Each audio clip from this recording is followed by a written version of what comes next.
Yeah, you mess me up and Staring out of the window of his high school's craft room, they felt a hard plug on his forehead. Are you even listening to me?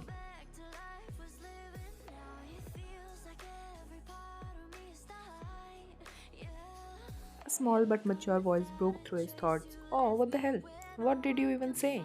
He looked up at his friend Jimin before staring back at the window and darting his eyes out to regain focus on what he was originally looking at.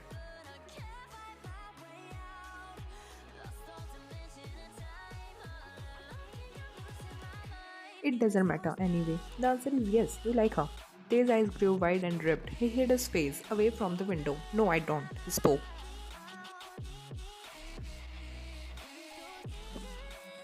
Glaring at the pink haired girl who shook her head while molding clay into the shape of a vase. Yes, you do, and that's okay. You should talk to her. Maybe she is also interested. They stood and stuck a finger into Jimin's clay piece, causing it to spin off its base and fall down to wet clump of nothing. She's not, he angrily said, and walking towards the door. Jimin let out a shrill curse. Jimin let out a shrill curse before attempting to repair his work. How the hell do you know? And if she is, she sure as hell isn't gonna want an asshole like you. They let out a small smirk firm as he watched his friend begin to work more calmly now. Yeah, whatever. A short while of silence went by and they found himself at the window again. Through the window, he could see into another building alone by itself. Into it was a dance room where students that major in dance practice before lunch. Sitting in the front of mirror, phone in his hand, was a brown-haired boy. He heard music start to play on the speaker and watched as the girl stood and began to dance. He watched the girl roll her stomach and he felt as if he was slipping out of his damn seat. He snapped up when he heard the bell screech throughout the building. Still daydreaming, I see. He heard a voice behind him and felt another pluck on his neck. He turned something and was about you greeted by feels so Jimin, pressing his different. back towards him. Yeah, he said simply, Yeah, before you walking towards mess the me door, up and out of it inside. was his friend. But seriously, you should speak to her. He looked over at Jimin, taking in his words, and for the first time that day, he didn't object.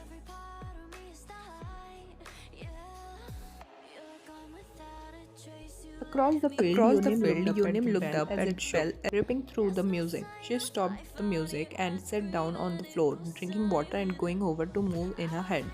She stood, grabbing her bag before glancing out of the window.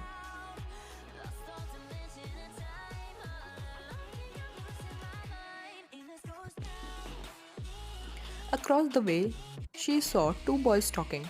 One with his back away from the window, he couldn't see his face, but from the way he slung his bag around his shoulder and walked from the room, he looked very uncomfortable.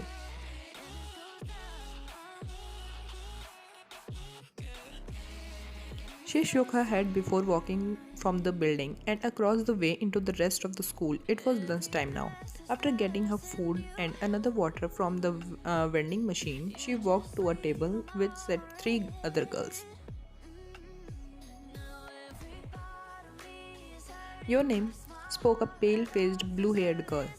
Someone I know has the sweets for you. She continued as your name said. She doesn't like anyone. A taller, slender girl with blonde hair said. Alright, then you're lost case kid. She shrugged her shoulder before letting out a chuckle. Thanks, Jenny.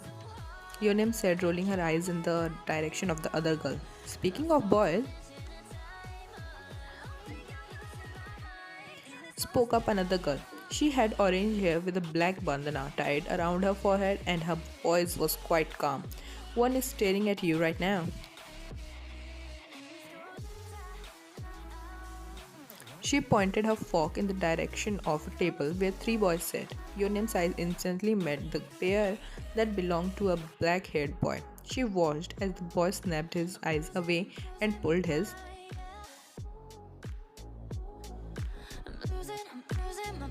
beanie down before forcing his attention to other people at the table. Yunim continued to stare until she could clearly see the face of the boy.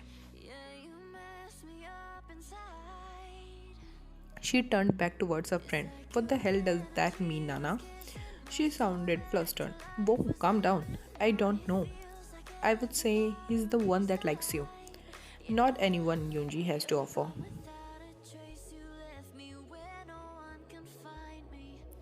Yunji shot up a middle finger towards Nana. He's an okay boy.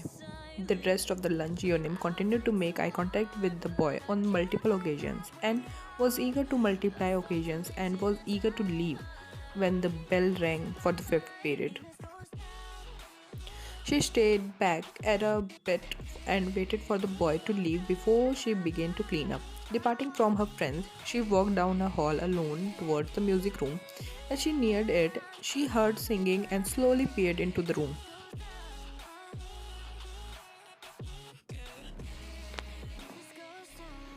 Stopping dead in his tracks, Yonim didn't know what to do. If she made any noise, the boy would know she was there listening to him. She bit her lip and felt her heart begin to flutter as the boy ended his song. Slinking away from the door, she let it close and stood behind it, praying the boy didn't hear and wouldn't come to investigate.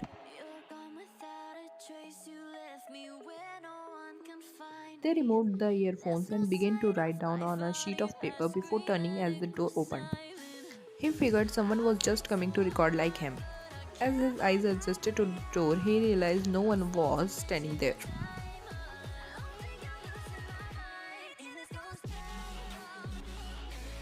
Did someone just leave? I'm the only one in here?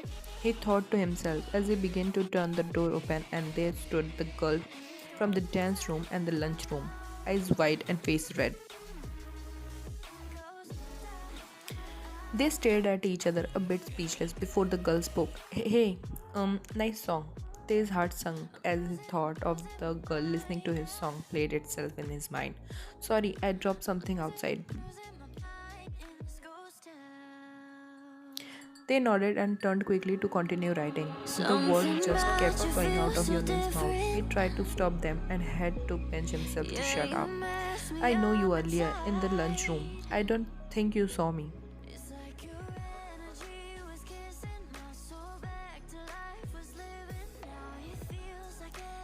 And I really liked your voice. He slinked off to a stool and sat down on it quickly.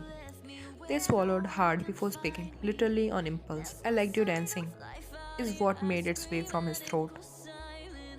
Yonim laughed, feeling it a bit more calm now.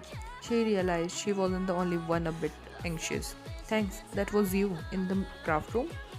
Turning around, they nodded. Yonim's laugh lighting up the room completely. He smiled.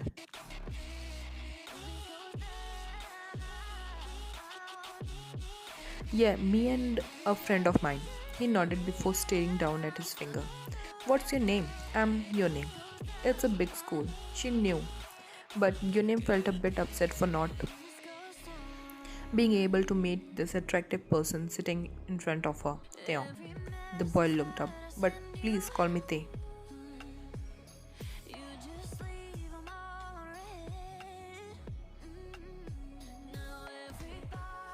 It had been a month since they and Yonem met. Their friends were friends now, and all of the seven of them sat on a table. Another boy named Jungkook took art as an elective with Jamin and Tae, the blonde haired, and Yoonji took dance with Yonem. They got along well, Tae and Yonem especially well. Everyone could feel the tension, and Jimin never ceased to tell Tae on daily basis he should tell Yonem how he felt.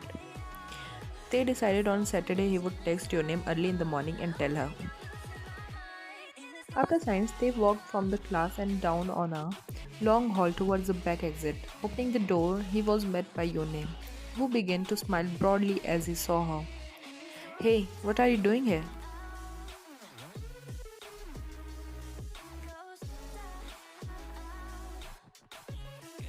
He said, taking a step back, beginning to feel much warmth from the girl's presence. I left my bag. Walk to me to get it. Yonem spoke, brushing past him gently before turning to say if they was tagging along. Sure, they said, fighting the urge to say, I would love to. Walking back into the large room, Yonem began to speak once she grabbed a charger. So, you were partnered with Jisoo today. Any spark there? Yonem teased, pressing into Tay playfully. Oh no, Tay said rather bluntly. Yonem laughed before catching herself. Sorry, I didn't mean to laugh. Hey, we had another thing in common. And with that, they began to walk from the building while Tay mentally stabbed himself over and over for not telling Yonem right there.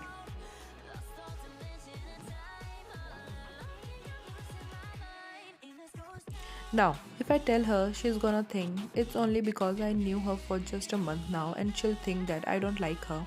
I'm just desperate for a girlfriend. They cursed himself over and over before Yonem's sweet calming voice interrupted his assault on himself. How are you getting home, love? They stared up at the darkening sky. I was going to take the bus. Nonsense. Yonem spoke. I'm driving you. They smirked before nodding. Actually, happy he wouldn't be taking the bus ride. As he entered Yonem's car, he forced all thoughts from his brain as he gave direction to his home.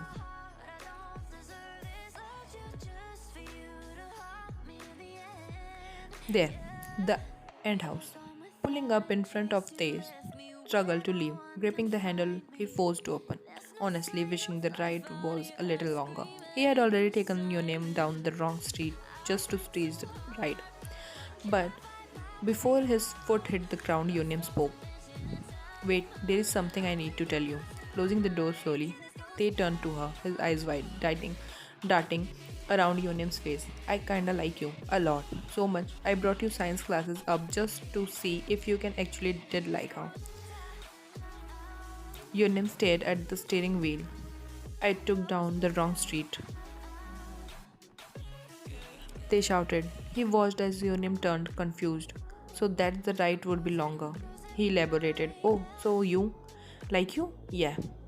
They nodded, a small smile beginning to form, like Yonem beamed. Cool. I mean, great. I mean, she was cut off by a pair of Something about you feels so different.